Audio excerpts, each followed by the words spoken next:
Priorities and failure.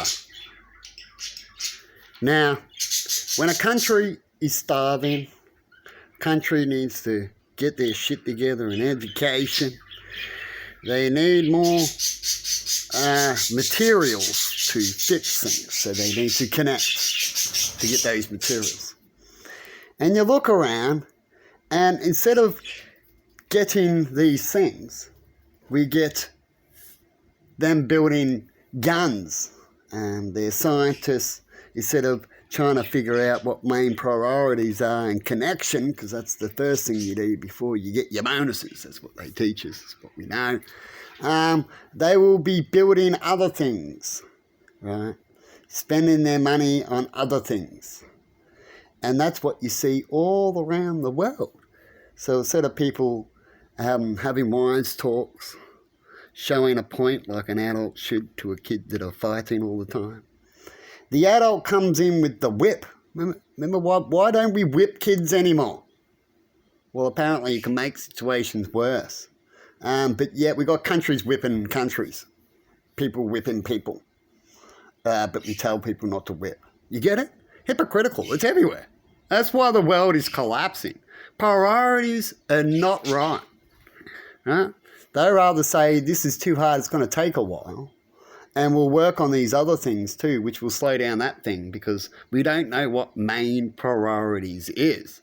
Unless some person takes over and pulls out the whip and puts people onto these things. This is what you see in North Korea and stuff like that. Right? To show that they're telling their people what their priorities is. The big statues and this and that.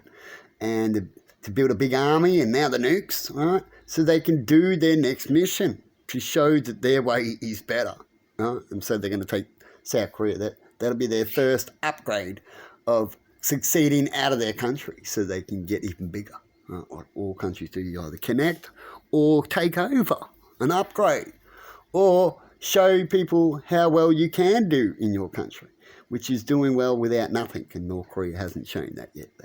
We hear stories all the time of what they struggle in, right?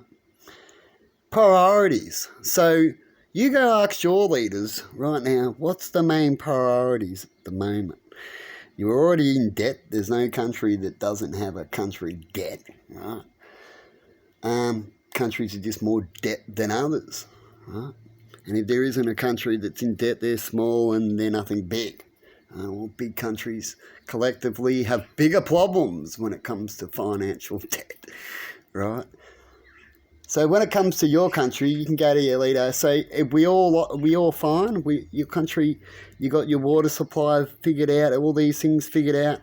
I hope so, before you start going to start wars or get involved in wars, because it's not a good idea to go get involved, or could get involved because you're getting involved, right, in things that can make your country even struggle even more. So wars don't make it better unless you become the one that takes over. So you all want to be tyrants. You believe that you're allowed to take over that one, and now you'll get benefits and it'll be easier, like the Iraqi war. When the Americans were having very bad problems with oil, right? And their prices were going right up, and it could collapse our whole country if oil prices went up and stayed up. And so the Americans can't have that. And so they either made a plan, or cockle-boodle stirred one so a plan would work out, you know what I mean? Stirred up a country so they can go get their materials. And then after that, it worked out for the Americans, didn't it? You know, things could be a coincidence or they could be a plan. So what is your country's priorities? And why do they have such priorities when they've got such issues? Ask them and have a good one.